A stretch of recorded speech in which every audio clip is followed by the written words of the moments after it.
Buen día a todos. Esta es la última sesión del día de hoy. Bueno, las últimas dos sesiones del día de hoy con este Foro Abejas y Sociedad 2021.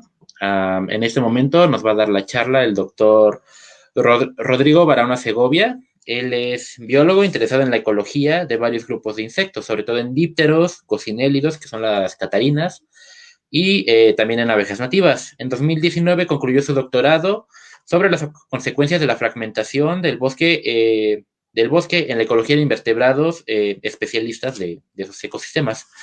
Desde 2015 dirige el proyecto de ciencia ciudadana Moscas Florícolas de Chile, que pretende llenar el vacío del conocimiento en poblaciones de moscas y crear conciencia a nivel de local sobre su importancia.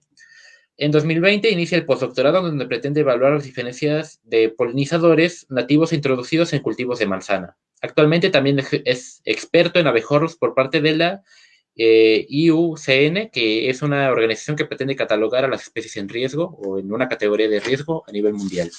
Y bueno, sin más que decir, doy la palabra al doctor Barahona. Gracias, Gerardo. ¿Se ve bien la pantalla? Sí, ¿Sí? se ve bien. Ok. Bien.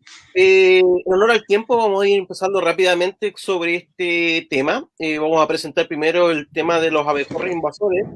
Ya han mencionado seguramente algunas cosas, pero ahora vamos de primera fuente, o sea, trabajo en terreno para ver cómo los abejorros invasores, en este caso Bombus terrestris, han invadido Chile y cuáles son las consecuencias y los impactos en las abejas nativas que este abejorro tiene particularmente. Me voy a enfocar en la especie Bombus funebris, que es el segundo abejorro nativo que tiene Chile y que solamente habita en la parte más nortina del país.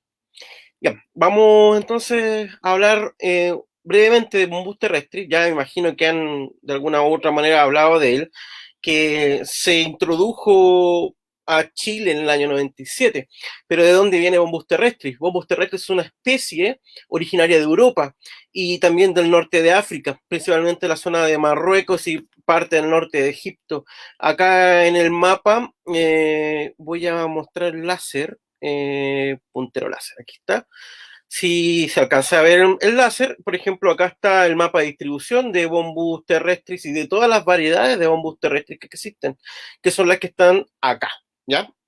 Entonces, Bombus terrestris tiene una amplia variedad de colores que perfectamente podrían confundirse con cualquier otra especie de abejorro, que en Europa existen al menos unas 30 especies de abejorro, ¿ya? Eh, y bueno, en Europa, como es una especie originaria y nativa de allá, no hay ningún problema que esta especie visite, por ejemplo, los cultivos, lo cual normalmente hace. Y una de las características particulares de Bombus terrestris es una especie que tiene la lengua corta, ¿ya?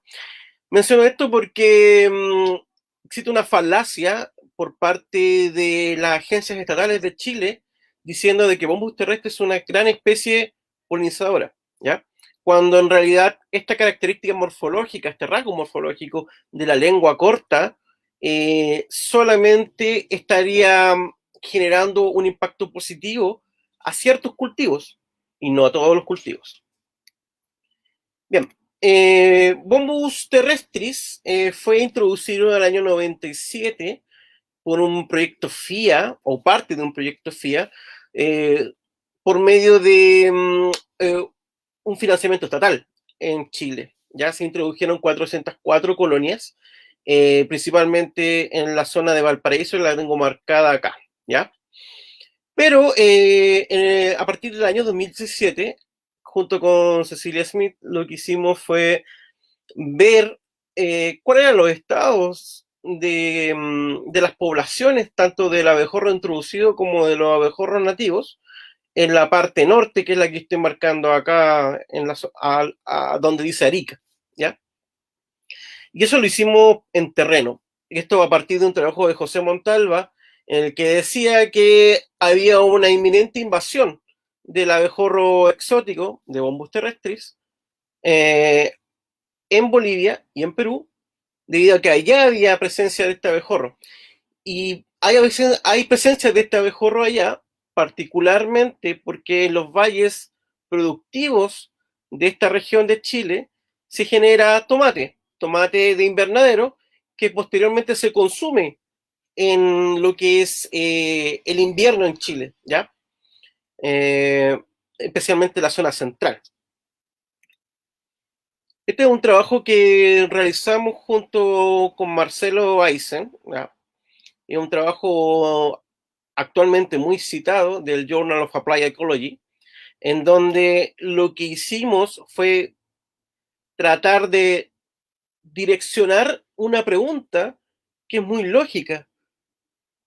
Cuando tú traes una especie que no es propia de un país, lo mínimo que debería hacer el país que intenta introducir esta especie por supuestos beneficios es realizar investigación científica de manera fidedigna, surgiendo con el tema de las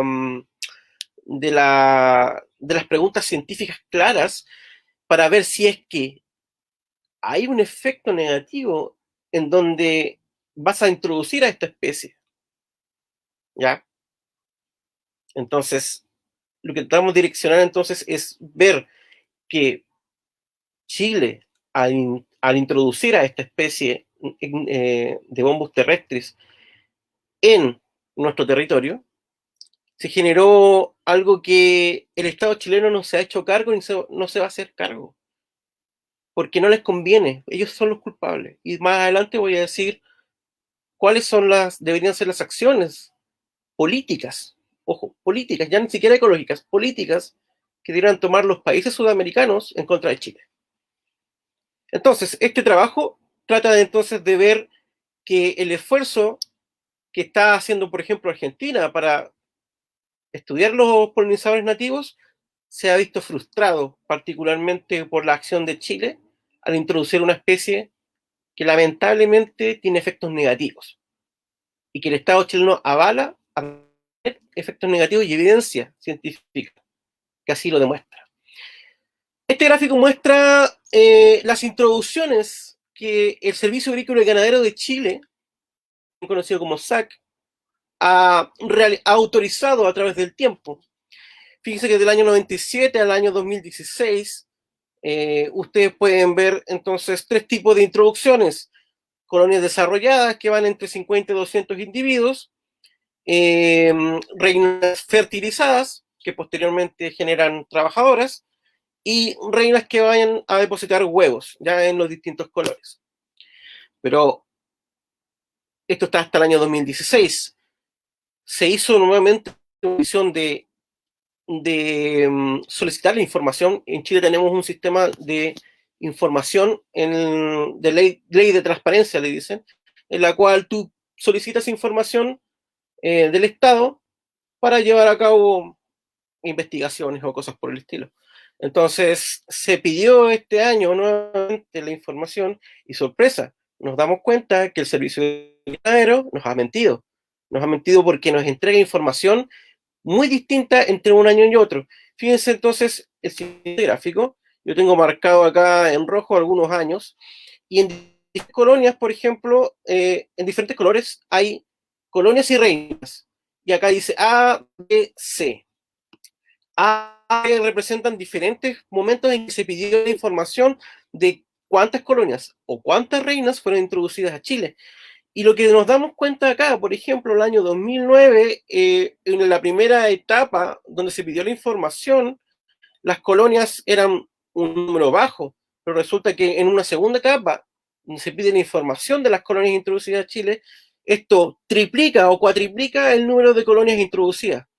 Eso quiere decir que o el Estado chileno nos miente al decir cuántas colonias han introducido, o quien está tomando la información la está haciendo muy mal, ¿ya? Sea cual sea el caso, esto es grave, y grave porque tiene consecuencias negativas, no solamente para los abejorros nativos, ¿ya? Sino que también para varias otras dimensiones del quehacer humano. Lo decía quizás el expositor anterior, y es que el tema del reemplazo ecológico de las especies nativas producto de bombos terrestres es sumamente evidente. Desde el año 97 a la introducción de la zona central del abejorro exótico Bombus terrestris, se ha diseminado rápidamente por el sur de Chile, traspasando la frontera, como se puede observar acá. Y acá los colegas argentinos, principalmente Carolina Morales, quien lideró este trabajo, Rapid Ecology Replacement of the Native Bumblebee by Invasive Species, que fue publicado en Frontiers in Ecology and Environment, lo que nos está diciendo es que desde la introducción del Bombus terrestris, el Bombus dalbomi, el Bombus más grande del sur de Sudamérica, el más grande del mundo y el más austral del mundo, entonces fue desapareciendo lentamente. Uno quizás quiere entender que ese reemplazo puede ser sencillamente competencia. Sí, es competencia, pero también los abejorros exóticos traen un componente que no es visible para los funcionarios del SAC cuando hacen la inspección en el aeropuerto internacional. Y eso es que estos abejorros exóticos traen en su interior parásitos. Y esos parásitos son nuevos o fueron nuevos en su momento para la apidofauna nativa, para este abejorro que es del Bombus dalbomi. Al no tener defensas contra esos parásitos, Bombus dalbomi rápidamente fue desapareciendo. Rápida, pero lentamente, porque fue a través del tiempo. Y estos efectos ecológicos se vieron posteriormente. Eso tiene una dimensión sumamente importante, ¿ya? Acá se puede ver en estos gráficos básicamente la carga de parásitos, en este caso Critidia bombi y Apicistes bombi. Este es un trabajo de Arismendi de este año, 2021 fue publicado. Y el trabajo de Arismendi muestra entonces que Critidia bombi y Apicistes bombis son dos parásitos sumamente devastadores para las colonias de abejorros nativos, no solamente de Bombus dalbomi, de cualquier abejorro nativo, ¿ya? Entonces, ocurrió entonces que al hacer un análisis de Bombus terrestris, Bombus ruderatus, Bombus dalbomi, que son las tres cajitas que ustedes ven en esta parte, nos estamos dando cuenta que la prevalencia, el porcentaje de parásitos de un total de individuos muestreados de abejorro, es sumamente alta en Bombus dalbomi, y en el caso de Apicistes bombis no es tan alta en el promedio, pero sí hay individuos que tienen una alta prevalencia parasitaria, ¿ya?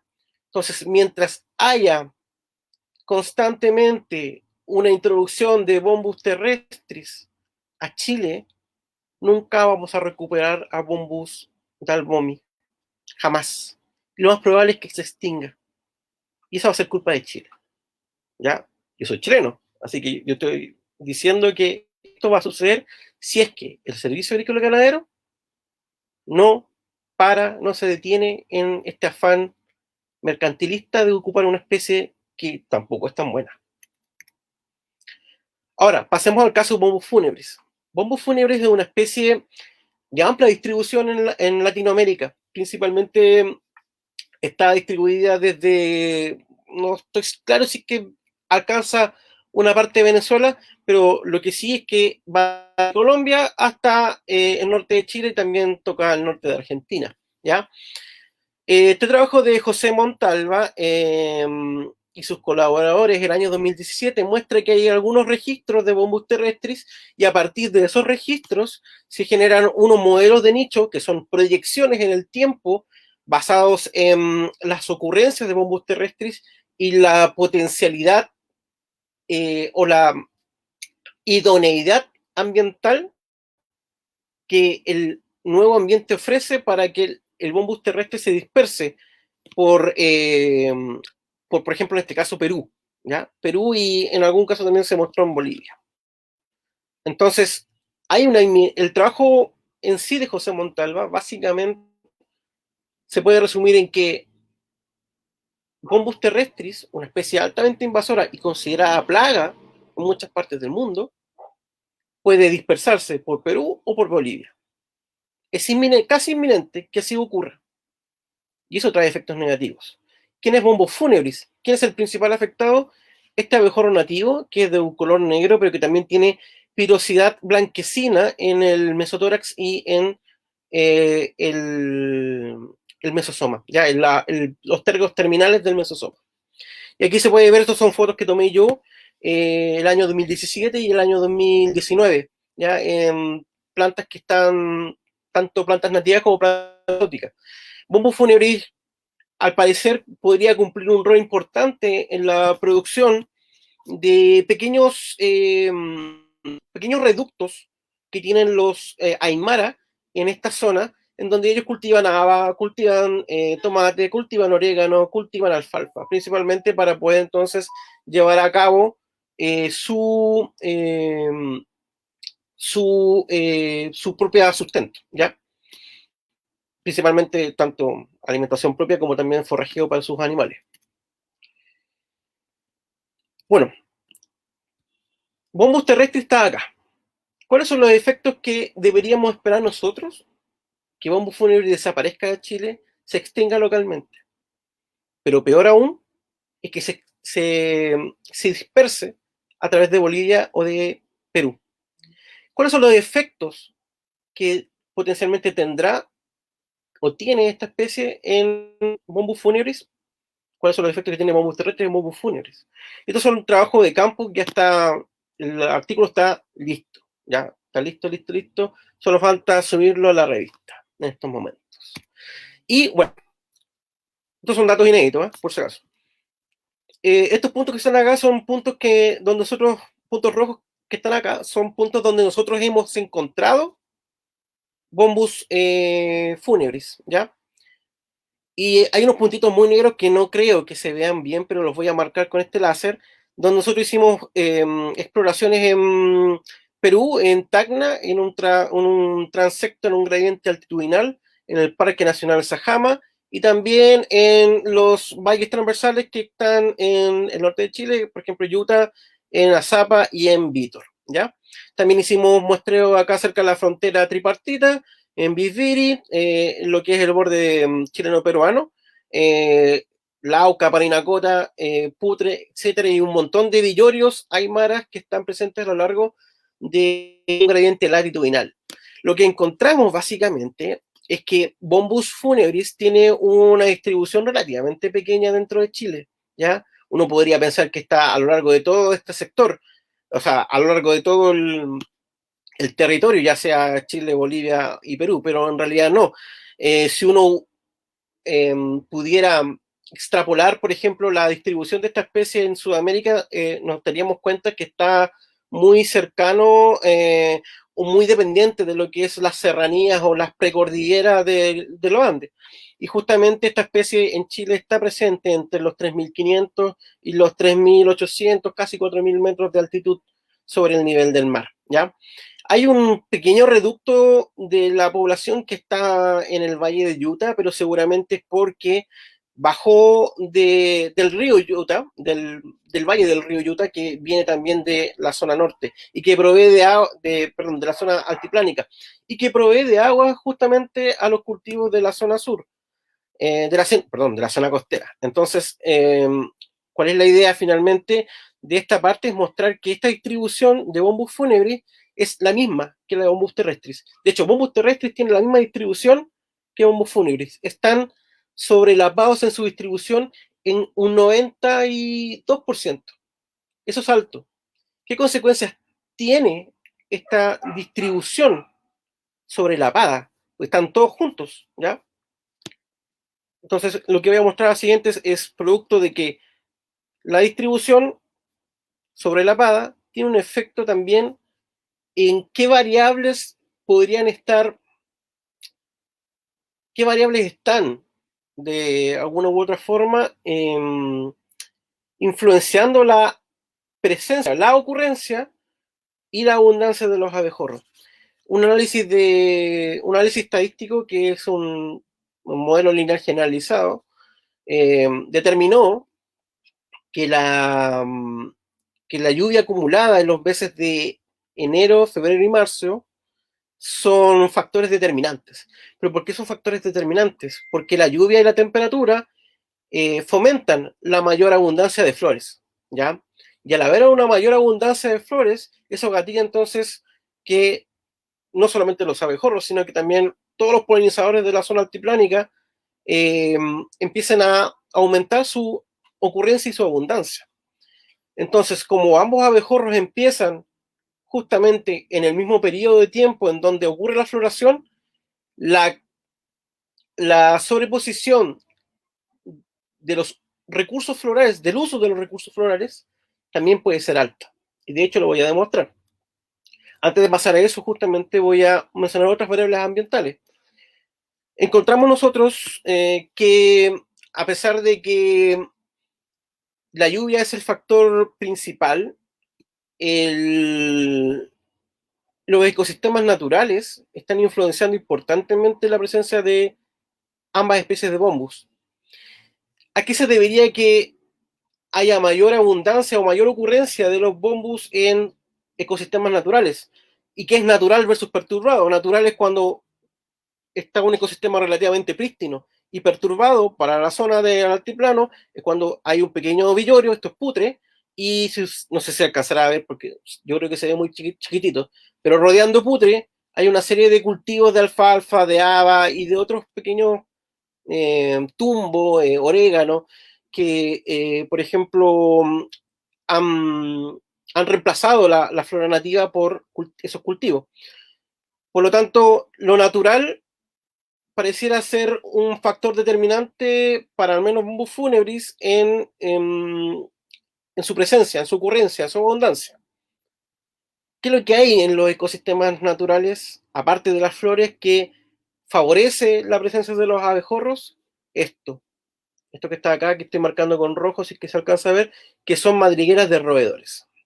¿Ya? Las madrigueras de roedores han sido fundamentalmente mencionadas por diferentes autores como otro recurso sumamente valioso para los abejorros, porque tener una madriguera para poder desarrollar el nido, la colmena, la colonia, les ayuda a sobrevivir y también a pasar el invierno.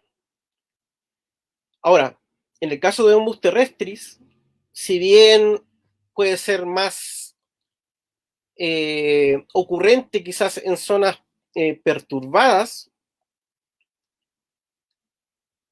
lo que estaría influenciando de alguna u otra manera la llegada de los bombus terrestris que se producen o que se utilizan en los valles de la costa, en la región de Arica y Parinacota, es el movimiento de camiones y de vehículos que viene desde Arica y que va hacia el altiplano.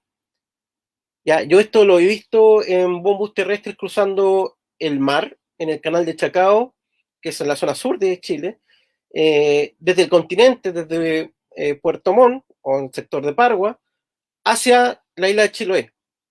Un abejorro moviéndose a una velocidad similar a la de un transbordador, a una barcaza que transporta tanto personas como vehículos.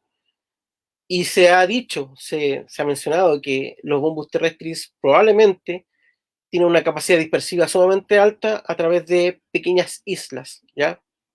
Que están relativamente cerca de una fuente, que en este caso vendría siendo el continente.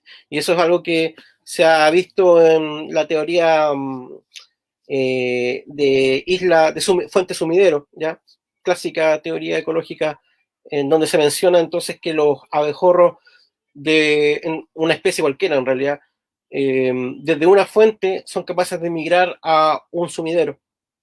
¿Ya? En este caso la fuente es los valles de Arica, que son Azapa principalmente, que tienen los cultivos de tomate, porque ellos traen bombus terrestres para la polinización del tomate, y el sumidero vendría siendo Arica y Parinacota, pero el vehículo antrópico que utilizarían los abejorros es la carretera, ya sea porque la carretera posee flores relativamente abundantes, principalmente flores que son tipo exótica, y también ayudado por camiones o vehículos, ¿ya? Que van desde la zona de acopio del Valle de Utah y el puerto de Arica hacia Bolivia. Entonces hay un vehículo sumamente potente ahí que hay que investigar eh, con mayor énfasis. Voy terminando esta primera parte de lo que tengo que hablar para que veamos si hay preguntas. Esta es una red de interacción de Bombus funebris, ¿ya? Acá hay un macho que que le tomé una foto el año 2019, y un Bombus terrestris en el vellorio de Belén, y el Bombus fúnebre fue tomado en Ticnamar. El tamaño de la caja, de esta caja que está el abejorro, representa el número de individuos de abejorro que fueron prospectados, ya sea el nativo y el exótico, y el tamaño de la caja de las flores representa el número de visitas por cada especie de planta. Y esta barra gris que se ve entre, ya sea entre un abejorro y un tipo de planta, es la fuerza de la interacción. Se puede ver entonces que Vicia faba, que es en este caso la haba, y una especie de planta nativa que es Digera pacensis, parecen ser las dos plantas que más atraen a los abejorros. En el caso de la haba, que esta que está acá, nosotros vimos mucho que los humus terrestres rompen la haba porque, como tienen la lengua corta, y lo mencioné al principio de la charla, no alcanzan a tomar el néctar, rompen la base de la flor para así alcanzar el néctar y no hacer polinización, ¿ya? O sea, ellos no realizan la polinización, básicamente. En cambio, los abejorros nativos tienen la lengua un poco más larga y son capaces de hacer efectivamente la polinización, ¿ya? ¿Cuál es lo importante de esta figura? Es que nosotros hicimos esta red de interacción para probar, por ejemplo, si hay sobreposición de nicho entre los dos abejorros. ¿Qué es sobreposición de nicho? ¿O cómo se explicaría? Básicamente es el uso de los mismos recursos florales en el espacio y en el tiempo, ¿ya? Entonces, este valor de 0,49, ¿qué nos está diciendo? Si nos vamos a lo que está acá abajo, dice valores cercanos a cero comparten todas las flores, o sea, completa sobreposición de nicho. Valores cercanos a 1 no comparten las flores, o sea, un bombus ocupa un tipo de flores y otro bombus ocuparía otro tipo de flores. Pero estamos más cercanos a 0 que a 1, ¿ya? Es un valor intermedio en realidad. Entonces, ¿hay una sobreposición de nicho? Sí, existe una sobreposición de nicho. Al menos ocupan la mitad de los recursos florales, al menos los bombus terrestres ocupan la mitad de los recursos florales que ocuparía la especie nativa. ¿Qué implica eso? ¿Cuál es la consecuencia última de la introducción de bombus terrestres en la zona de Arica y Parinacota? ¿Cuál es la consecuencia última para bombus funebris de la presencia de bombus terrestres en el altiplano? Si tiene una distribución similar, como lo mostré un par de láminas atrás, se usan recursos similares de flores, o al menos una parte de esos recursos similares de flores, y hay variables ambientales que influyen a ambos bombus, tanto el nativo como el exótico, la probabilidad de tener a ambos bombus en el mismo momento y en el mismo lugar es alta. Y eso implica entonces que los parásitos que probablemente traigan los bombus terrestres se están pegando a los bombus funebris. Y eso tiene un impacto sumamente negativo. ¿Para quién? Para el ecosistema en sí, porque las plantas dependen, obviamente, de los polinizadores nativos, pero también para las personas, porque bombus funebris es la segunda abeja más grande de este ecosistema altiplánico, después de las silocopas. ¿Y qué podríamos esperar entonces para Sudamérica si es que Bombus terrestris logra conquistar, como se ve acá, Perú, Ecuador, Colombia, Bolivia, seguramente Paraguay y Brasil? Es que en Sudamérica existen muchos abejorros nativos que no están expuestos a la presión de una especie como Bombus terrestris y que no están expuestos a los parásitos de Bombus terrestris. Como estos parásitos son nuevos para el sistema inmunológico de los abejorros nativos, lo más esperable es que ocurra lo mismo que Bombus dalbomi, se extingan localmente en muchas partes. ¿Y qué significará entonces para los abejorros nativos? Que muchas especies de aquí a un futuro relativamente cercano, si que las condiciones siguen siendo las mismas, es que estos abejorros nativos rápidamente ingresan a las categorías de la UISN. Se vuelvan vulnerables, en peligro o en peligro crítico. O las especies que ya están en alguna categoría incremente su presión y aumente su vulnerabilidad ante la presencia de bombos terrestres. ¿Qué debería hacer Chile? Consecuencias políticas graves. ¿Por qué?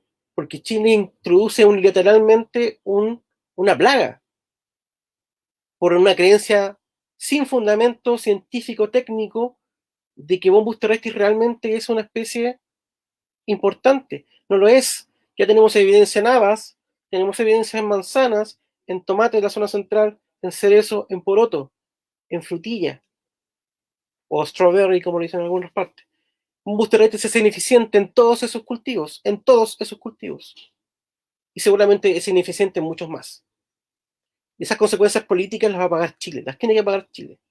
Argentina ya está haciendo gestiones, o debería estar haciendo gestiones, para ver cómo proceder jurídicamente contra Chile. Porque hay un tema económico de por medio. ¿Por qué? Porque afecta la seguridad alimentaria de la gente que no es un gran empresario, sino que tiene pequeñas parchecitos de cultivos para autoalimentarse. Nosotros hemos visto, por ejemplo, en Osorno, gente que nos decía que sus cultivos de haba ya no producen lo mismo que antes de la llegada de este abejorro. Las frambuesas ya no se producen en las mismas cantidades que antes. Y eso es grave, una consecuencia grave, porque unilateralmente el Estado de Chile lo que hizo es introducir una especie que está disminuyendo la cantidad de alimento. ¿Por qué? Porque tiene la lengua corta y porque destruye las flores y hace agujeros en la base. Eso es grave. Grave para las personas que dependen de su sustento diario, de su trabajo en el campo. Ahora, los grandes empresarios con los grandes campos, los grandes monocultivos no se salvan, porque ya lo hemos visto en cultivos de frutilla, en cultivos de manzana. No hay garantía de que los bombos introducidos sean mejores que las especies nativas. De hecho, son peores. Solamente un dato muy específico de nuestro postdoc es que la visita de un bombus terrestris a flores de manzano dura 2 a 4 segundos, 5 segundos. Segundos. El tiempo es una medida de eficiencia, ¿ya? En la polinización. Por lo tanto, mientras más tiempo pase una especie en una flor, implica que hay una mayor probabilidad entonces de que esa flor sea polinizada. Bombus terrestres lo que hace es quedarse 5 segundos versus especies nativas como algunos escarabajos que llegan a estar hasta 40 minutos en una flor. Moscas nativas que están entre 40 segundos a 10 minutos comparado con segundos. Y esa ineficiencia que tiene Bombus terrestres la va a pagar la producción. Hay consecuencias también en la conmovisión indígena. Ya se ha probado un poco que en Chile, al menos, que la gente mapuche asocia al Bombus dalbomi con antiguos guerreros que vienen a visitarlos. Como los guerreros ahora han desaparecido, Bombus dalbomi ha desaparecido de gran parte del territorio, o al menos su abundancia ha disminuido un montón. Esa es la realidad. Ya no se. Ya la conmovisión mapuche cambia porque de alguna manera ya no vienen los guerreros, los antiguos ancestros a visitar a las generaciones más jóvenes. Y obviamente las consecuencias de la diversidad es amplia, o sea, partiendo porque hay efectos negativos en los abejorros nativos, pero también en otras abejas nativas, abejas solitarias principalmente. Así que Chile aquí tiene un compromiso grande, no vamos a esperar que este gobierno o el que venga o los anteriores hagan algo. En realidad hemos hecho cosas, pero los políticos lamentablemente no han insistido en detener la importación de bombos terrestres y me gustaría conversar un poco más de esto, pero en realidad prefiero pasar a la siguiente charla. Si hay preguntas, las pueden realizar. Gerardo, no sé si estás ahí. Ya. Muy interesante charla. Sí, es un problema muy grave lo que está transmitiendo. Y pues todavía más lamentable que los gobiernos no estén apoyando en nada. Que solamente se quede en el conocimiento académico y que nada de, pues ni siquiera de que haya una ley o que haya una regulación con esta especie. Y bueno, yo tengo una pequeña Sí, pregunta, que no va más de abejorros, sino de abejas en general. Aparte de Bombus terrestris, ¿hay otra abeja invasora ahí en Chile? sí, Es que en Chile pareciera que los ingenieros agrónomos o algunos ingenieros agrónomos son partidarios de introducir especies que ellos que son buenas, pero en realidad no son tan buenas. Tenemos, bueno, a Bombus terrestres, Bombus ruderatus, tenemos Megachila rotundata, que fue introducida en los años 70. Recientemente está Antidium manicatum, una especie invasora en muchas partes que tiene una alta agresividad con especies nativas. Tenemos a las Ileus, tanto Euxanthus como Puntatus, que son pequeñas abejas. Hay silocopas, Silocopa augusti, Argentina, que está avanzando rápidamente hacia el sur de Chile. Ya Sobre esa estamos gilocopa, ¿cuál es su historia? ¿De dónde proviene? Es Argentina y lo que se sabe, bueno, el SAC nunca va a decir, nosotros tenemos la culpa, no lo va a decir porque no les conviene. Y además que somos bien enemigos en realidad yo con el SAC, así que no les conviene decir que son los culpables. Viene de Argentina probablemente de alguna carga, de algún pale en donde se traía madera, se traía algo con madera o madera, y adentro venían algunas pupas, y se cree que a lo mejor por ahí pudo haber ingresado por la región de Mendoza, que es lo más cercano que tenemos a la distribución natural de Silocopa augusti en Argentina. También hay una silocopa que es esplendidula. Aunque esplendidula es nativa de Chile en la zona norte, alguna vez conversé con un experto en abejas carpinteras y él decía que probablemente silocopa se haya dispersado naturalmente, pero eso queda por demostrarlo, o sea, no es algo fidedigno ni así rígido. Sí, aquí también en México está pasando algo similar. Traen colonias de Tetragonis angustula y de Melipona bechi a zonas del norte, donde no son naturales. Entonces sería como un ejemplo, ¿no? Algo similar a invasiones locales, ¿no? Claro, sí, sí, sí, Ok. ocurre. Tenemos de preguntas. Ajá. Cristian Marcelo pregunta: ¿tienes algún estudio sobre el daño que ha causado a otras abejas nativas o solo es el daño a Bombus albomi? Estamos Ya. generando otro artículo al respecto, pero no estamos en la fase de recuperación de datos y para ello estamos recopilando la información. No hemos avanzado más allá de eso. Pero así como información, bueno, la Silocopa augusti y las esplendidulas lo que hacen, como son abejas campeonas, provocan daño a las estructuras humanas y eso potencialmente puede generar, no sé, que colapse algún techo, que colapse algo que esté cementado, sujetado con pilares de madera, y puede generar algún accidente a las personas en general. Ok, Eh, no sé, y por tamaño, bueno, los abejorros y las abejas carpinteras lo que hacen es espantar literalmente a las abejas nativas y a los dípteros nativos. ok. Leonela Baez pregunta: ¿qué pena con el caso de Bombus albomi? ¿Estos abejorros nativos sudamericanos pueden ser monitoreados en cajas como lo hacen con las abejas, con los abejorros de otros países como Canadá? Si pueden ser monitoreados, esa es la pregunta. Ajá, si la metodología de monitoreo es en cajas, como ocurre con las Mira, abejas de Canadá o... lo que sabemos nosotros es que, no sé si me voy a meter en problemas con decir esto, pero prefiero meterme en problemas que guardármelo. Las empresas chilenas productoras de abejorros nos tienen vigilados básicamente. O sea, yo no podría ir a comprar en este momento una caja de abejorros porque me dicen, no, Rodrigo Barahona, no, No. no. O sea, nos tienen vigilado a todos los que trabajamos en abejorros y abejas, porque saben que podemos generar presión.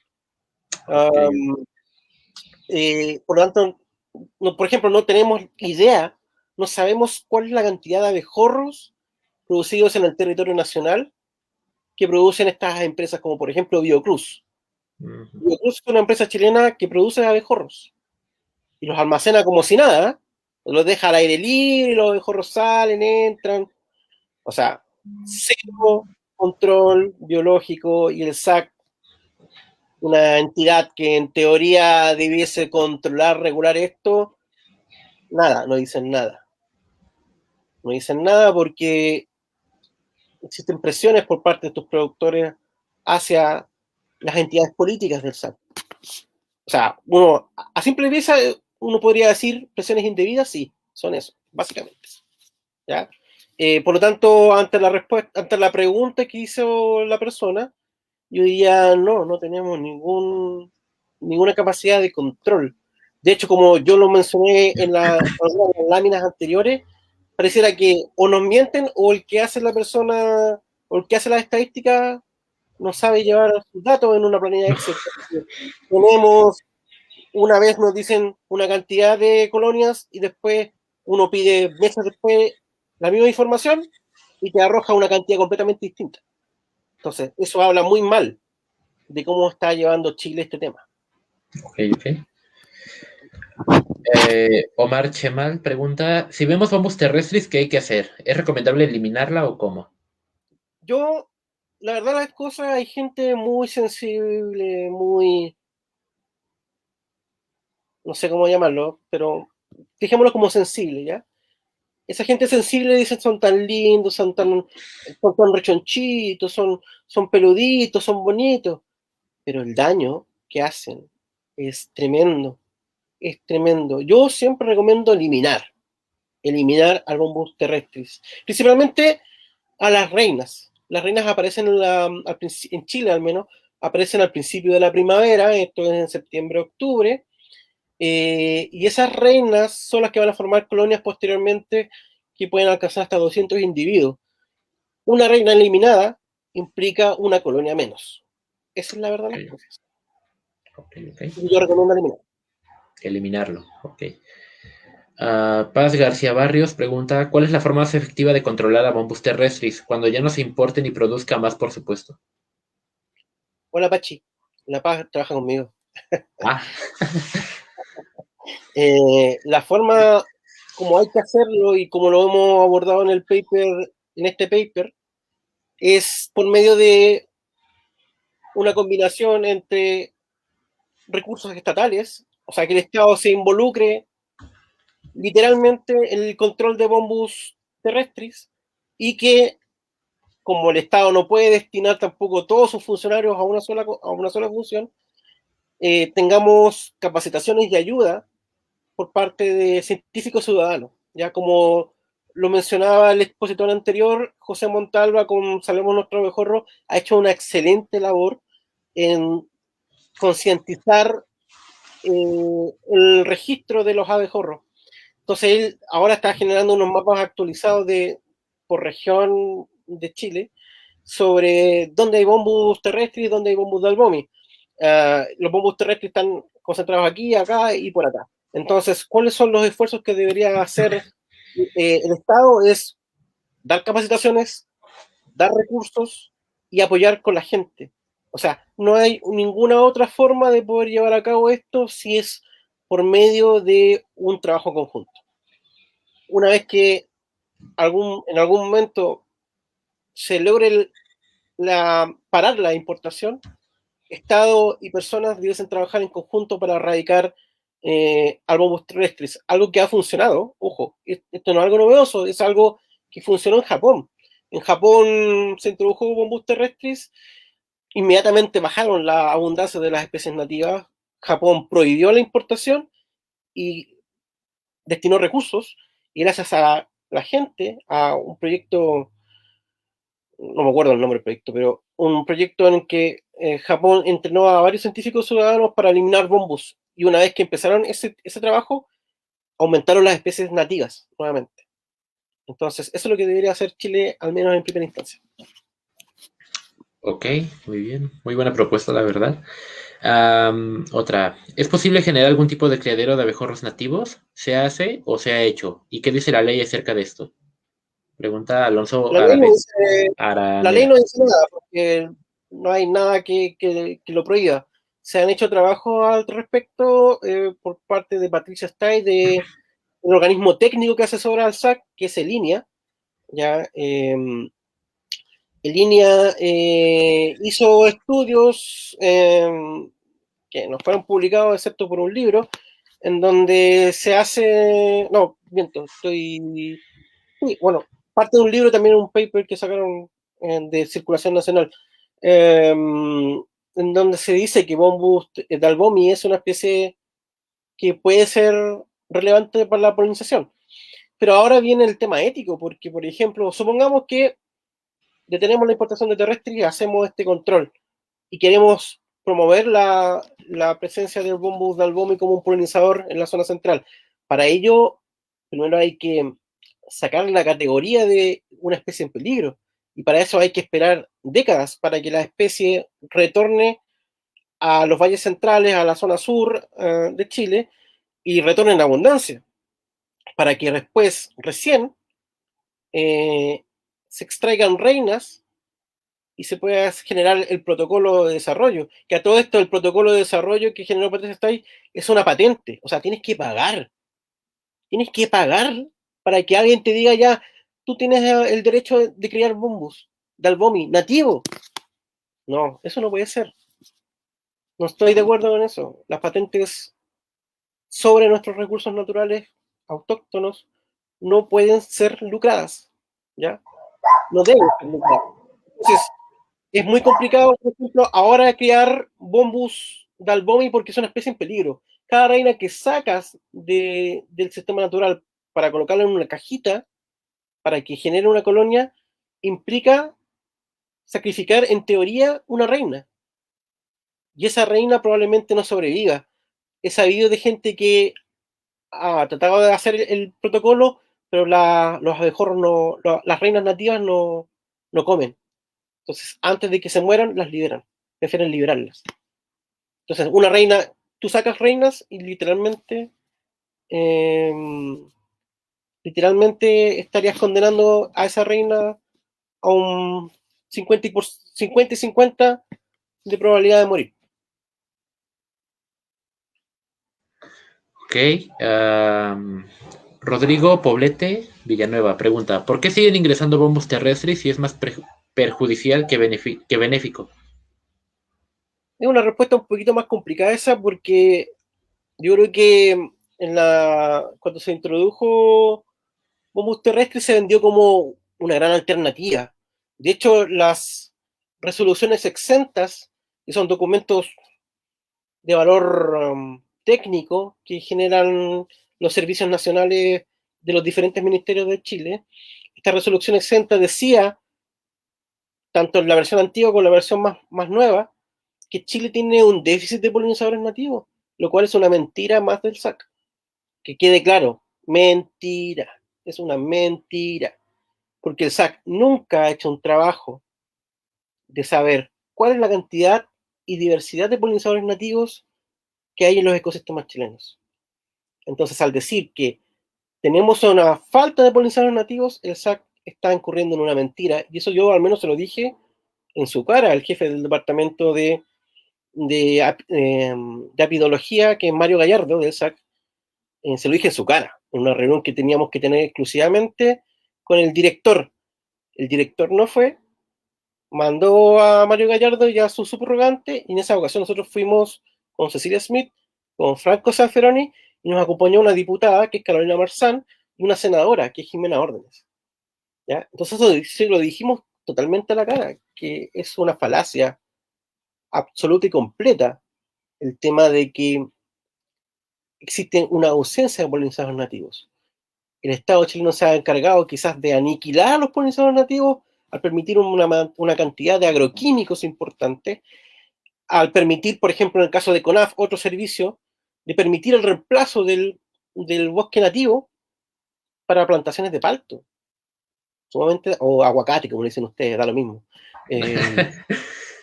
Yo sé que hay unas discusiones ahí No, medio raras. adelante, cada quien lo dice a su manera. Ahí, no sé. La cosa es esa.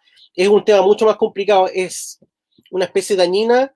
Bombos terrestres, sí, porque se sigue permitiendo, porque aquí hay un tema económico, y yo lo he dicho varias veces, hay un tema político. Alguien está ganando plata con esto y no hemos podido averiguar quién. Pero cuando lo sepamos, lo vamos a decir con nombre y apellido, y vamos a ser partícipes de todas las querellas contra delitos del medio ambiente que se puedan generar a partir de esas investigaciones.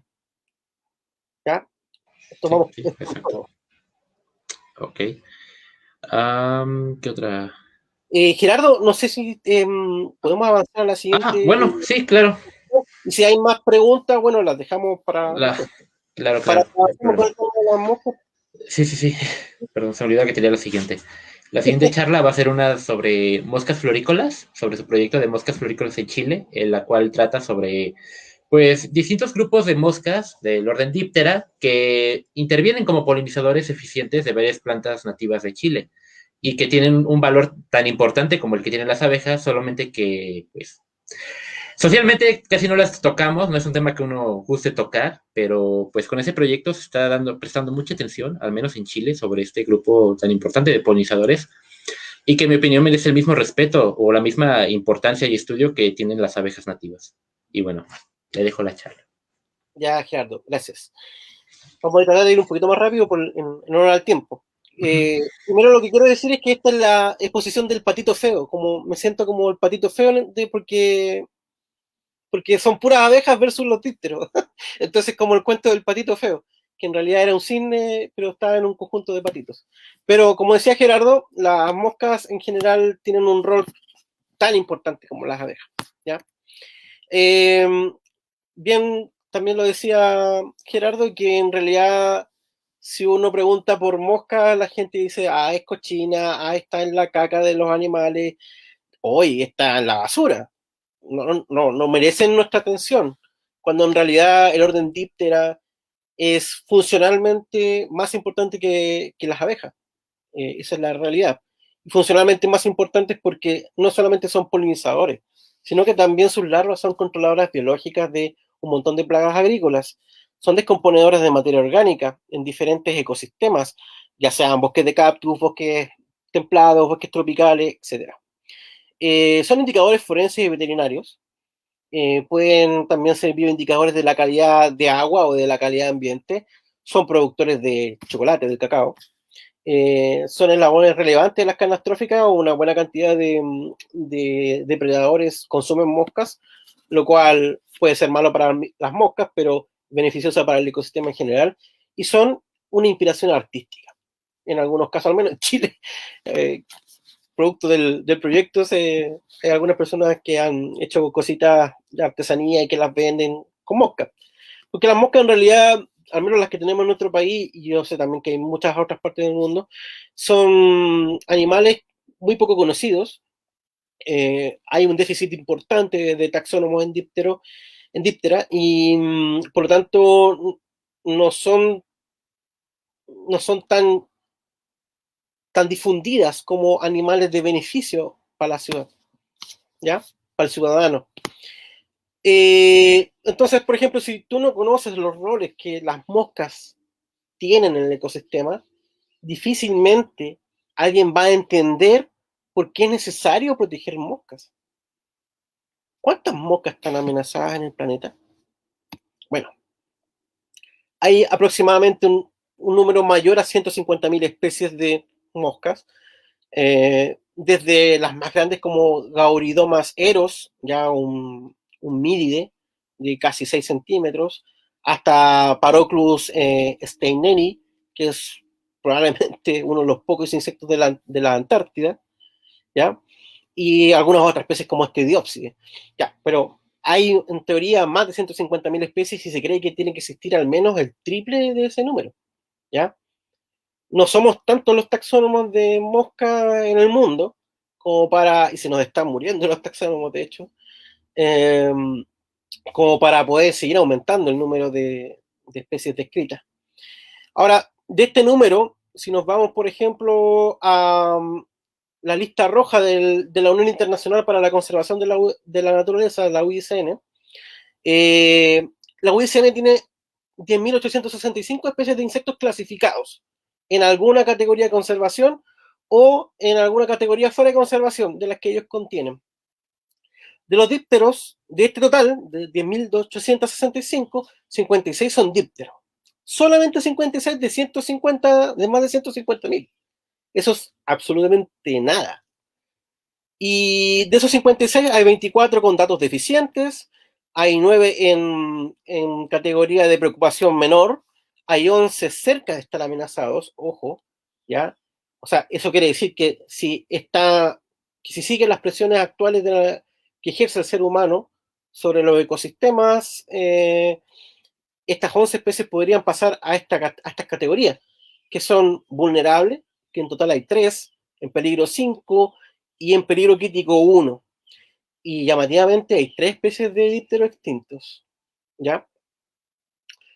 Una de las especies en peligro es mexicana, ¿ya? Se llama Breninia selkirki. ¿Selkirki? Bueno, lo voy a decir más adelante. Este es un trabajo que recién publicamos con Álvaro Zúñiga para poder notar justamente algo que ocurre con esto. La lista roja de la UISN básicamente se enfoca en mariposas, en libélulas y también en abejorros. ¿Pero por qué?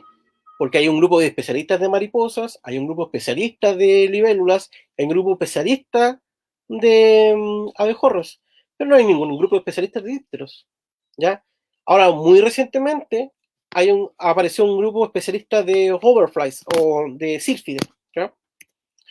Entonces, ¿qué hicimos en este trabajo? Se llama Overview of Neotropical Arthropods Conservation Efforts Using Risk Assessment List.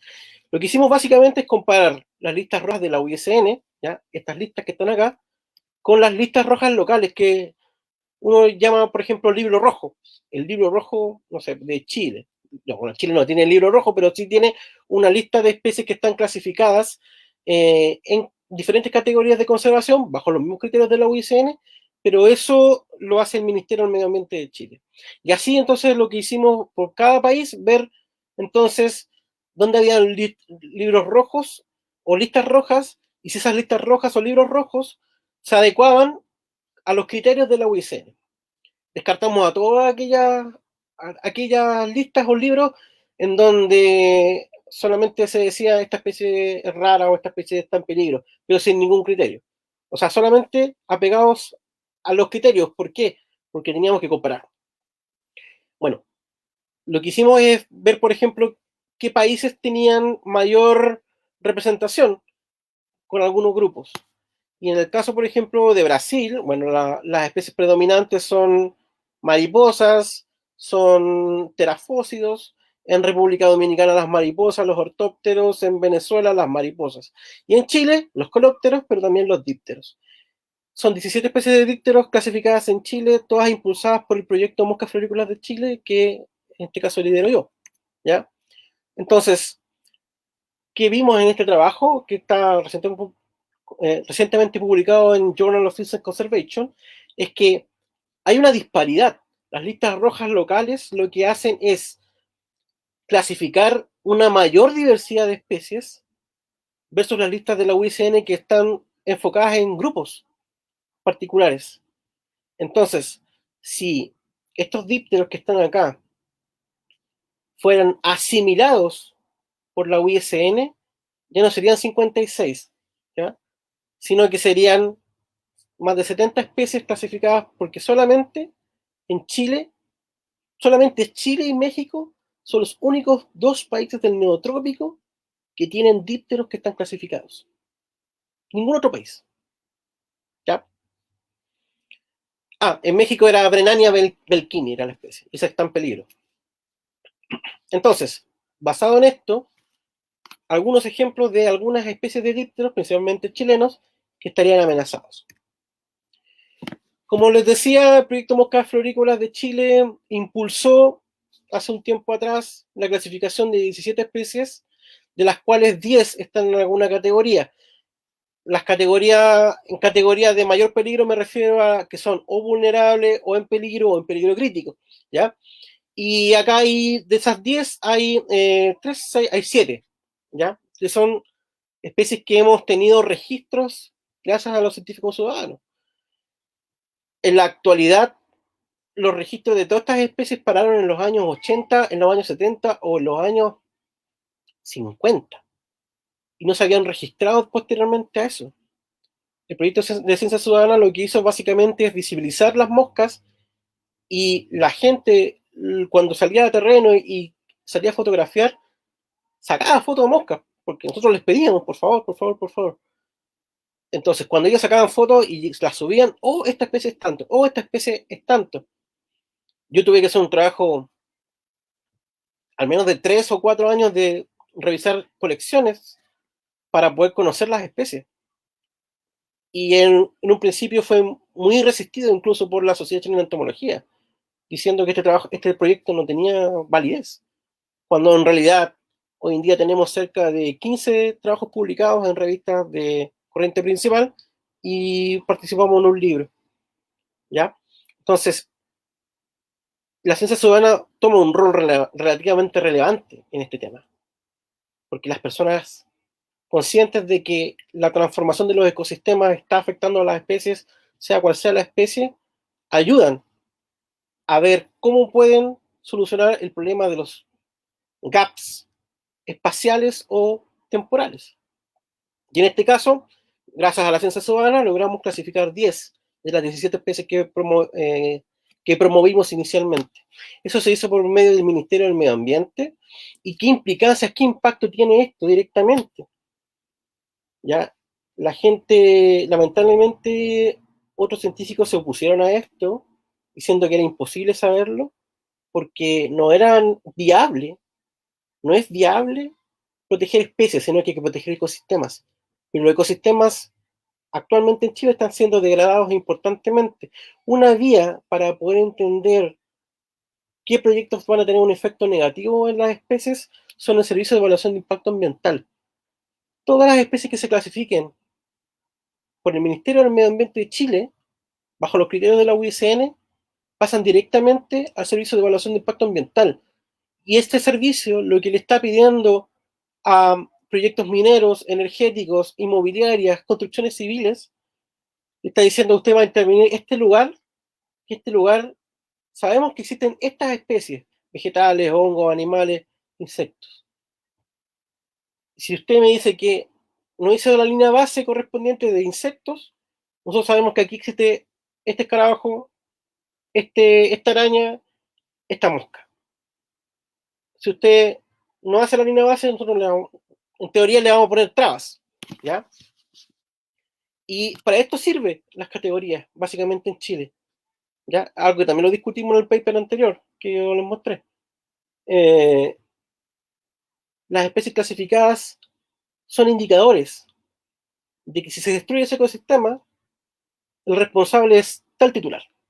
Ese titular de ese proyecto, con este nombre, con este representante legal, son los responsables de la destrucción de ese ecosistema. Quizás es utópico pensar que vayamos a detener un proyecto de inversiones millonarias por medio de una mosca. Pero si los vamos a sindicar con un dedo, socialmente va a ser un castigo para ellos. Y actualmente en Chile, muchas empresas, muchos proyectos están siendo literalmente sindicados con el dedo por la ciudadanía porque tienen un efecto A o un efecto Z. ¿Sí? Entonces, la clasificación de especies es una herramienta, al menos para poder decir que la intervención en un ecosistema determinado tiene tal impacto en poblaciones que están amenazadas. Un trabajo que también se publicó gracias a Moscas Florícolas de Chile es el que realizó Alberto Alanis en el año 2018, también en la revista Journal of Insect Conservation. Lo que hicimos aquí básicamente es esta especie es Anerophora aurorufa o falso moscardón, porque imita al Bombus dalbomi, ¿ya? Y Anerophora aurorufa es una especie especialista en pocos recursos florales, el ulmo y la peta, ¿ya? Dos árboles importantes de la zona centro-sur de Chile. Entonces lo que hizo Alberto fue buscar las variables climáticas que podrían predecir la presencia de Anerophora, las variables bióticas, en este caso la presencia de ambas especies de árboles, y la disponibilidad de hábitat en el ecosistema. Además sabíamos que es una especie que depende de grandes parches de bosque, no de pequeños fragmentos, no de un árbol aislado, depende de grandes parches. Alberto juntó todo esto en una juguera, por decirlo de una manera muy coloquial, lo juntó y generó un modelo. Este modelo, que lo proyectó en dos escenarios, en el año 2000 y el año 2014. y generó un modelo histórico diciendo, ok, este era el hábitat original. Todo lo que está en verde era el hábitat original de Anerophora aerorufa. ¿Qué es lo que queda para el año 2000? Era esto. ¿Qué es lo que queda para el año 2014? Era eso. Lo que está en verde era el hábitat original y lo que está en rojo es pérdida de hábitat. Alberto determinó entonces que en total, la distribución de esta especie se redujo en un 68.3%. ¿Ya? Y en la zona norte de su distribución, o sea, esta zona que está acá, ahí dice norte, centro, sur, la zona norte, que abarca desde la parte norte de la Araucanía hasta la zona del Maule, la especie perdió el 89% de su hábitat. Esta especie, nosotros la postulamos al Ministerio del Medio Ambiente y ellos dijeron, no, esta especie tiene una amplia distribución, desde el Maule hasta Aysén, no puede estar en una categoría en peligro. Y quedó como preocupación menor. Pero, si tomamos en cuenta que es una especie que perdió el 68% de su hábitat total, lo que debería ocurrir es que si perdió más del 50% de su hábitat original, entonces perdió más del 50% de su población original. ¿Y qué implica eso? Implica entonces que es una especie que ha declinado ya en su extensión de ocurrencia y en su área de ocupancia, y que la calidad de hábitat hoy en día no es la misma que la original. Por lo tanto, a esta especie le debería corresponder una categoría de en peligro, especie en peligro por reducción de su población, observada, estimada, inferida o sospechada, de un 68%. Eso es lo que le corresponde a Anerophora aerorufa. Más encima, como mencionaba anteriormente, es una especie que imita al abejorro, al Bombus dalbomi. Por lo tanto, si el abejorro es una especie en peligro, en teoría también es una especie en peligro. Anerophora también es una especie en peligro. Pero el tema de las relaciones coevolutivas no es un criterio de la UICN. Por lo tanto, nos toca solamente tratar de clasificar esta especie mediante los criterios que sí establece la UICN. Otro tema, esto es lo que está haciendo un colega argentino, que es Pablo Mulieri, con Patitucci, y me imagino que Cristian González, que es de Chile. Están viendo, por ejemplo, un califórido. Si yo digo califorio, ustedes no van a entender, pero probablemente no vayan a entender. Pero si yo les digo las moscas, esas brillantes de colores verdes o azules que están en la caca de los perros, de los gatos, o sea, que descomponen cadáveres que están en la basura, esas moscas son los califóridos. O un grupo al menos de lo que está presente en estos sustratos.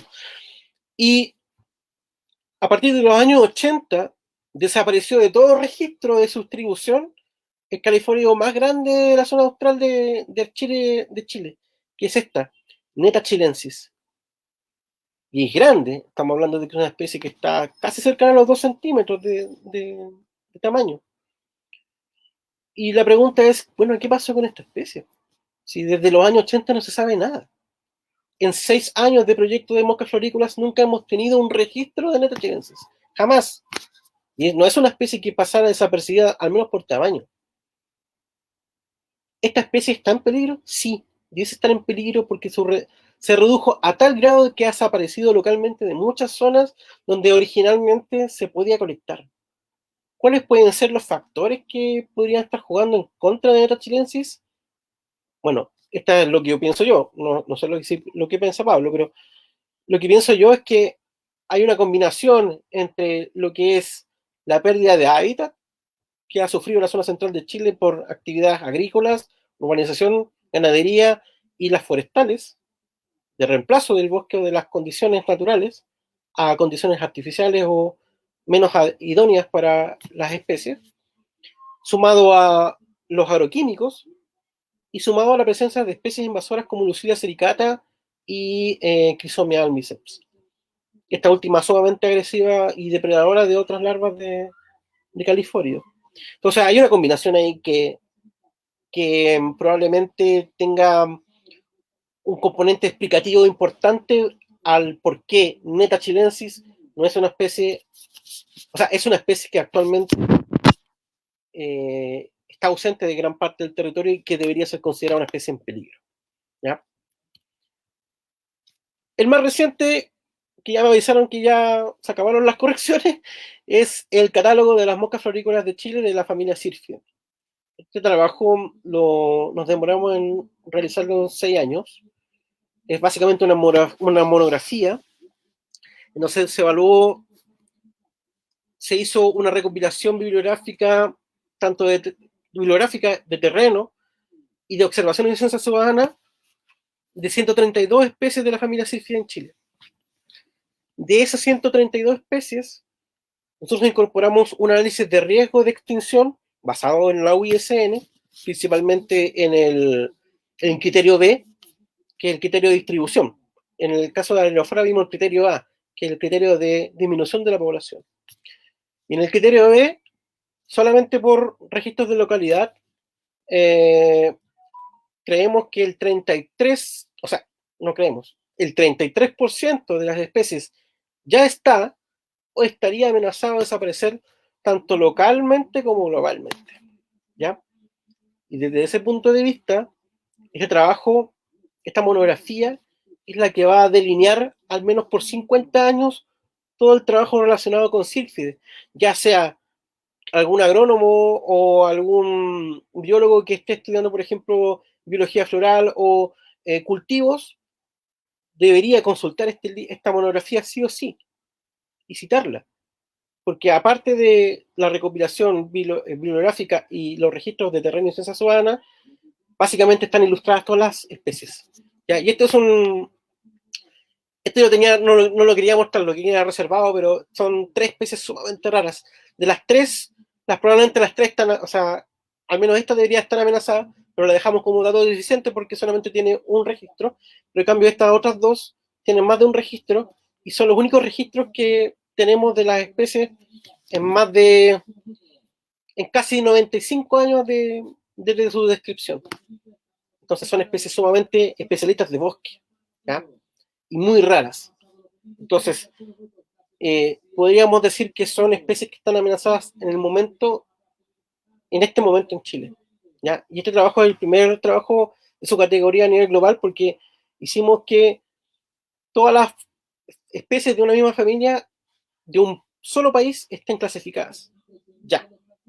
Eso se está pensando recién en Europa, pero no se ha hecho todavía. ¿Cuáles son las soluciones para tratar de salvar a estas especies? Bueno, los sílfidos están sufriendo importantemente por el tema de la minería. Perdón, voy a mover un poquito, que hay un gallo que está vendiendo pan acá cerca de mi casa. Están siendo afectados por la minería, por la agricultura, especialmente por el reemplazo de la flora nativa, y la flora exótica está predominando estas áreas. El reemplazo de las plantaciones de aguacate o palta. Están acabando con varias especies de Copestilum, unas especies que están especializadas en los bosques de cactus. Las represas están generando un daño que yo creo que no ha sido cuantificado bien, y la urbanización también tiene un efecto importante. ¿Qué soluciones podríamos dar a esto? Bueno, restaurar los hábitats naturales, por supuesto. Es un trabajo lento, la restauración no es un trabajo rápido, especialmente en las especies especialistas de bosque, que son las que creemos que están más amenazadas actualmente, y priorizar entonces esas especies en los próximos procesos de clasificación. ¿Para qué? Para que la gente reconozca visualmente, al menos por el catálogo, estas especies tienen foto, reconozca visualmente que esa especie es una especie que está amenazada, que no es una mosca ordinaria, ¿ya? Y aunque fuera ordinaria, tiene un rol, y ese rol es importante para nuestro bienestar, ¿ya? Para la seguridad alimentaria, para la descomposición de los cadáveres, para la descomposición de la materia orgánica, para la mantención de los ecosistemas. Y bueno, las conclusiones de al menos de esta parte del trabajo es que se necesita una mayor representación de los dípteros en las listas rojas, sí. No solamente en Chile, en Latinoamérica, como lo mostré anteriormente, o en la región neotropical al menos. Neotropical al menos. Hay que ocupar otras herramientas como los modelos de nicho, como lo mostramos con Anaerofora, y así buscar respaldo en la clasificación, en la potencial clasificación de especies, al menos en Chile. ¿Tenemos esos datos? Sí, los tenemos, ¿ya? Las listas rojas deben ser vinculantes con la política ambiental. Como lo mostré anteriormente, al menos proporcionamos 10 especies que están incluidas en el servicio de evaluación de impacto ambiental. Cuando hay alguna empresa que quiera destruir un ecosistema o parte de un ecosistema en donde esté presente estas especies, tiene que hacer las líneas bases. Hay otro rollo de por medio, hay otro problema de por medio, pero bueno, lo voy a dejar ahí porque ya estamos un poquito pasados de tiempo. Así que, Gerardo. Pues sí es un tema muy extenso, todavía queda mucho por conocer y felicidades por su trabajo de la monografía, realmente es un trabajo muy extenso, se ve que tuvo mucha dedicación en ello y espero tenga el impacto que usted espera, porque de hecho lo va a tener, es un trabajo muy completo. Y bueno, no sé si alguien tenga alguna pregunta con respecto a las moscas florícolas de Chile. Bueno, Teresa Guerrero le manda saludos, muchas gracias por compartir. Ciertamente creo que los dípteros necesitan más promoción, replantear ideas y volvernos mucho más conscientes con respecto a este tema. Ok, una pregunta. Frida Bello, hola, excelente plática. ¿Cómo comenzar con esfuerzos de conservación en países donde se ha estudiado muy poco los dípteros?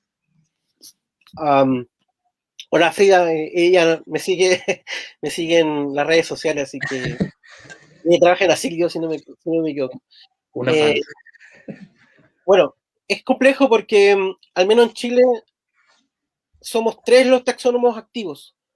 Hay otras personas, sí, pero como que han dejado la academia de lado porque obviamente financiar la taxonomía no es una prioridad para las agencias gubernamentales, no solamente en Chile, sino que en cualquier parte de Sudamérica y en el mundo, ¿sí?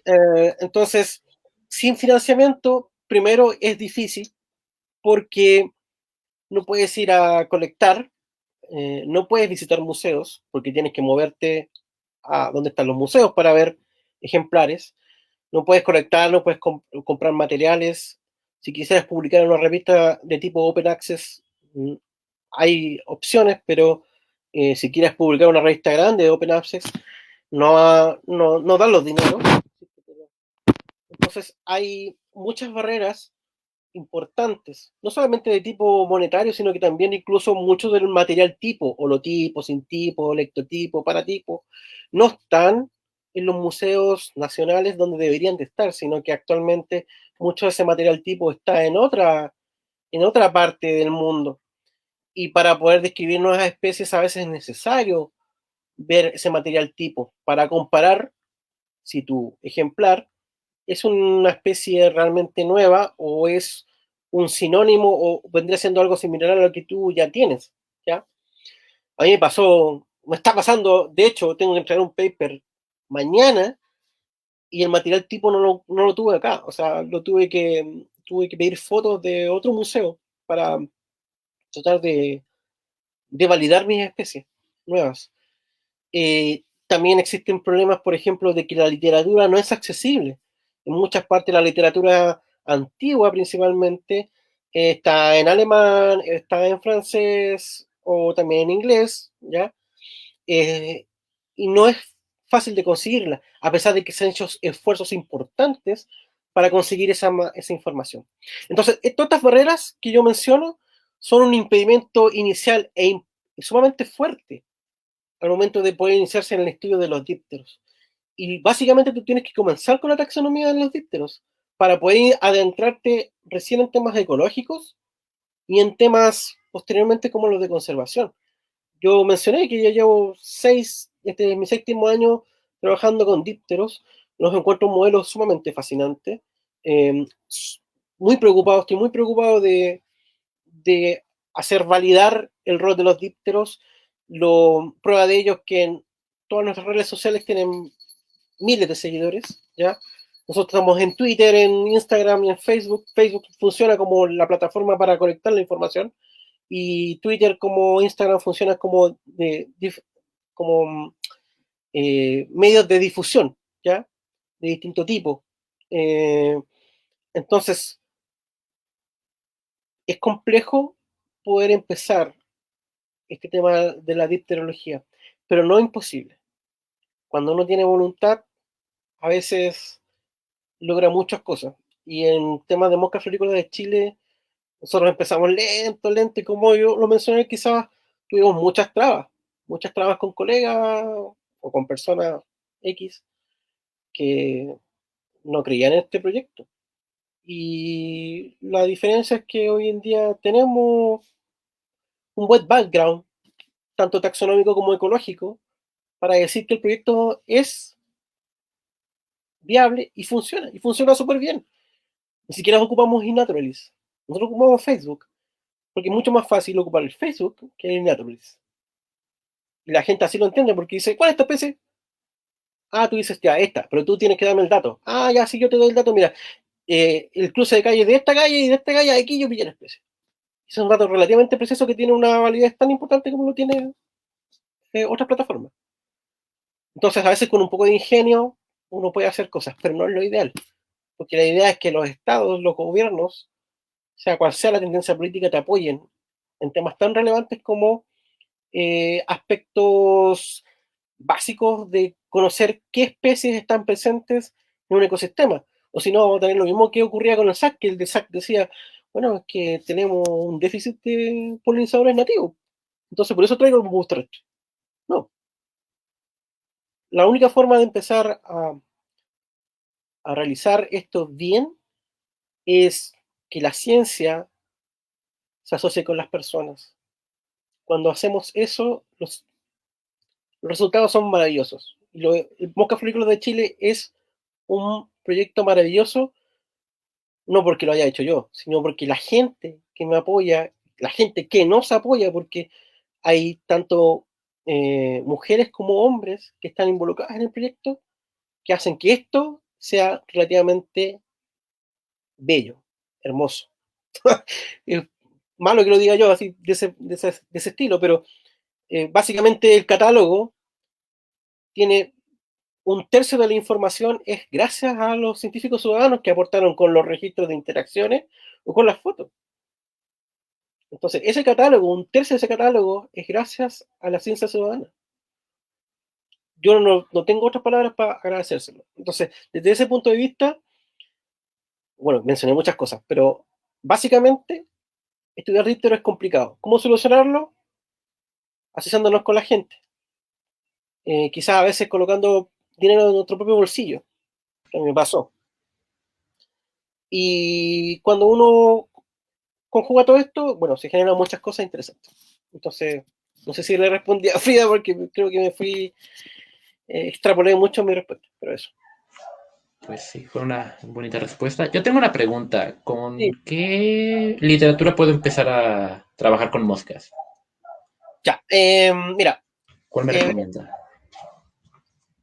cosas básicas, necesario conocer la morfología, los manuales del Neártico, de Mesoamérica y de Afrotropical son esenciales.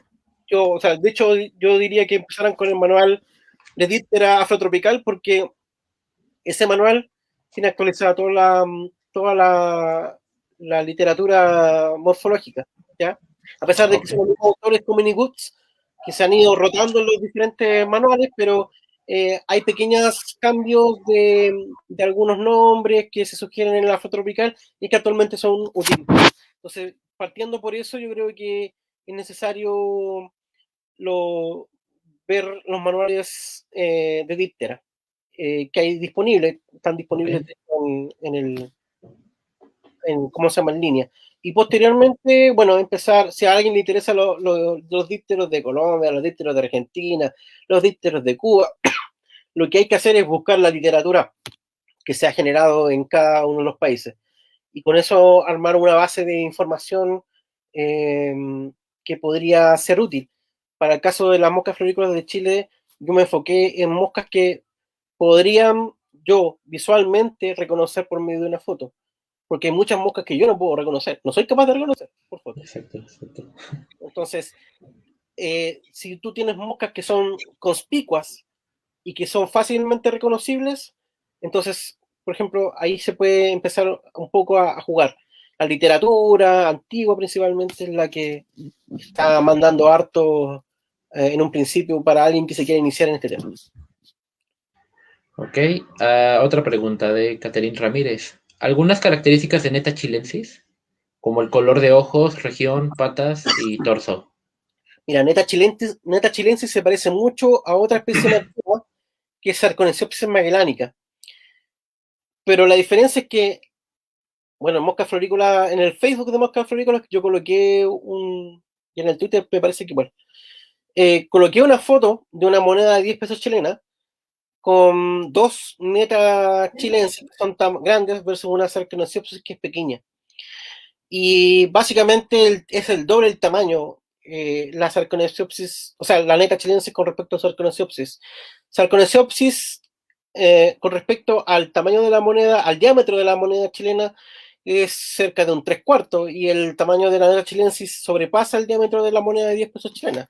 Entonces, yo creo que esa es una de las principales características de esta especie, que es grande. Y la otra característica importante es que es muy peluda en su zona, en la parte ventral de la mosca. Entonces, eso vendría siendo como las características más relevantes. De hecho, cuando yo hice la publicación con respecto a si alguien la había visto, siempre me mandaron Sarcoensiopsis o Califora vicina, es esta, y yo decía, no, no, no, no, no. Ya, entonces, esas como podría ser las principales características que tiene esta especie. Ok, pues ya los espectadores de Chile y de Argentina, pues ya pueden identificar su Netaquilensis a partir de sus caracteres. Leonela Báez pregunta, ¿qué se conoce de las moscas bombílidas en Chile? Ah, Bombilio es una familia sumamente compleja, Bastante. porque es muy diversa. Hay muchas especies que aún nos falta por describir. Es muy diversa y muy complicada porque Bombilidae, principalmente los Anthracinae, la subfamilia Anthracinae, solamente se puede diferenciar bien por medio de la venación alar. Cada especie tiene un tipo de vena muy diferente y pueden haber pequeñas variaciones, pero hay características marcadas de las formas de las venas alares que te hacen suponer que son especies distintas, que después uno podría corroborar, por ejemplo, con un análisis de genitalia o con marcadores moleculares, ¿ya? Entonces, es complicado. Y lo que hemos estado haciendo junto con Matías Cortés, que es la persona que se ha metido harto en este tema y que estamos en conjunto, es que Matías Cortés saca fotos así dorsal de la especie para poder ver el ala de forma plana. Ya, plana me refiero a que se vea bien el ala, las venaciones alares y que jugando un poco con los colores de las fotos, uno pueda de alguna manera ver, visualizar las venas alares. Y con eso uno decir, ah, ya esta es tanto. Hay un libro al respecto de eso, muy también antiguo, de Hall, del año 40 y algo, o no, del 60, bueno, ya no me acuerdo, pero es de Hall, del 60 creo que es, de la década de los 60. Y esa fotografía, bueno, ahí te dan todas las características y todo, algunos rasgos que son relevantes, pero no te muestran fotos, porque obviamente son trabajos antiguos. Entonces te describen muchas cosas, pero las únicas figuras que tiene ese libro son justamente las alas, porque las alas son una forma segura de poder diferenciar especies. Entonces, ¿qué sabemos de los bombillos de Chile? Muy poco. Estamos recién planeando con Matías desarrollar algo. Podríamos generar algunas cosas pequeñas, pero mejor vamos a hacer un trabajo un poquito más planificado. Pero esperamos en algún momento aportar algo con respecto a los bombillos de Chile. Ok, muchas gracias. Romina Love. Hola Rodrigo, gracias por tu trabajo. Para el público general, ¿cuándo y cómo podemos acceder a tu catálogo? Ah, hola Romina. Bueno, Romina, voy a estar conversando con Romina el día domingo. Ah, qué Así bien. que si alguien que más quiere saber al respecto. Bueno, a ver, el catálogo es un proceso, los procesos de publicación en revistas científicas son procesos largos, principalmente en Zootaxa, porque para que sepa la gente en general, cuando uno presenta un trabajo científico, lo que se hace es enviar el trabajo a una revista. La revista elige a dos especialistas, a dos personas que trabajan en el área en la que tú presentas tu trabajo, y esas personas van a determinar si tu trabajo realmente vale la pena publicarlo, si es un buen trabajo o un mal trabajo. Entonces, estos revisores, que pueden ser dos a tres, lo común es que sean dos, revisan tu trabajo, te dicen, mira, tu trabajo le falta esto, le falta esto, le falta esto, hay que mejorar esto, esto, esto. Entonces, es largo. Se demoran a veces hasta un año en publicarte un trabajo. ¿Ya? Por lo tanto, Sotaxa, debo reconocer que fue rápido con el catálogo porque los dos revisores se demoraron cerca de 4 o 5 meses en revisar el catálogo. Y después de eso, el editor general de la revista también te hace ediciones. Entonces, ahí se fueron 3 meses más de revisiones. Luego de eso, la revista te manda una prueba de página, que es como debería verse realmente la publicación posterior a que ha sido aceptado el trabajo para publicarse. Y en el caso del catálogo, la publicación requirió 4 correcciones de página más, porque tenía pequeños detalles aquí y allá, que le faltaba una coma, un acento, que estaba mal separado el nombre, que había que corregir esto, que había que cambiar esta foto, etc. Entonces, ¿para cuándo va a estar el catálogo? Mira, ayer recién me dijeron, ok, su trabajo se va a ir a prensa ahora ya. Después de 4 correcciones de prensa, después de 3 correcciones de editor y después de 2 correcciones de revisores. Y eso demoró año y medio. Yo creo que primeros días de abril o a mediados de abril a más tardar, estaría disponible. Y ahí nosotros vamos a avisar. O sea, yo te había dicho a mediados de abril primero, pero bueno, me fue una explicación mucho más profunda, perdón. Y algunas especies están también, aparecen en México. ¿Tendrán alguna distribución cercana? ¿O algunos géneros del catálogo? Ah, del catálogo. Sí, sí, yo creo que sí, sin duda. Por ejemplo, el género Allograpta es un género principalmente neotropical. Ujú. Allograpta, no, miento, no sé si era Allograpta o Toxomerus, que son neotropicales y que justamente la gran mayoría de las especies están presentes en la zona neotropical y México es parte de la zona neotropical, así que probablemente hayan especies que estén ahí. Ahora, hay una especie que habita hay un par de especies que habitan desde el sur de Estados Unidos hasta Argentina o hasta Chile, que son, por ejemplo, Dioprosopa clavata, que es una especie muy común en ciudades, al menos acá en Chile, y que es como una avispita, así, muy delicadita, muy bonita, pero es una mosca. Parece avispa, pero es una mosca. Esa especie debe estar en México, sin duda. Bueno, de ahí en fuera ya no hay otros comentarios, así preguntas, solo agradecimientos por la charla de Tamara Arellano, de Frida Bello, Verónica Díaz Cárdenas, Teresa Guerrero, Alfredo Gómez, Abejorro Nativo, de Omar Chemalt, Paz Gatica Barrios, Caterín Ramírez y Javier Alicia. Bueno, qué bueno que les haya gustado, que se hayan interesado por esta charla y por esta iniciativa del doctor Barahona de empezar con el estudio de las moscas, en este caso en su país, en Chile, que espero que alguna persona tenga también el interés. Yo, por ejemplo, y ahorita ya me interesé con las moscas, de también estudiarlas en su país, porque pues son un grupo también muy importante de polinizadores que también merecen el mismo cuidado y la misma prioridad taxonómica de ser revisados, porque pues al igual que en el caso de Chile, es probable que también México esté en riesgo bajo alguna categoría y no lo sepamos. Por si es una pregunta, ¿sabes si hay en su catálogo encontró alguna especie que esté extinta? No, ¿No? no. Por suerte no. Ok, Hay especies que tienen pocos registros que son extintas. ok. Bueno.